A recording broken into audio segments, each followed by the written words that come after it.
Magandang hapon, ngayon po ay araw ng Martes, August 22, 2023. Update po muli sa lagay ng panahon.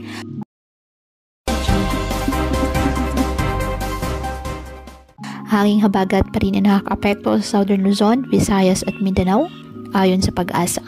Samantala, isang cloud cluster ang nabuo po sa silangan ng Northern Luzon ngayong hapon.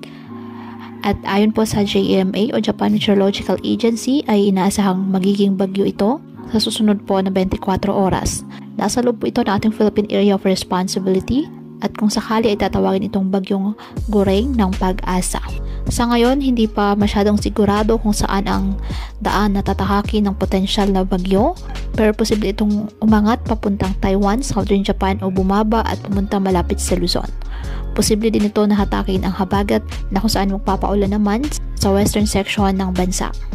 Posible pa rin po ang pagbabago kaya patuloy lamang na mag-antabay ng iba pa nating weather updates at sa updates ng Pag-asa. Ngayong hapon, posible po ang malawakang pag-ulan sa bansa. Posible ang heavy to intense rain sa ilang lugar kaya maghihanda po sa mga pagbaha at landslide. Kaya patuloy po na pinag-iingat ang ating mga kababayan sa mga posibleng pagbaha at pagguho ng lupa lalo na kapag may malalakas na ulan. At ugaliin po na magdala palagi ng payong o kahit anumang panangga sa ulan kapag lalabas ng ating mga tahanan. At yan po muna ang update sa lagay ng panahon ngayong araw. Muli patuloy po tayo na mag-ingat at palaging tandaan, God loves you. Stay safe and God bless po.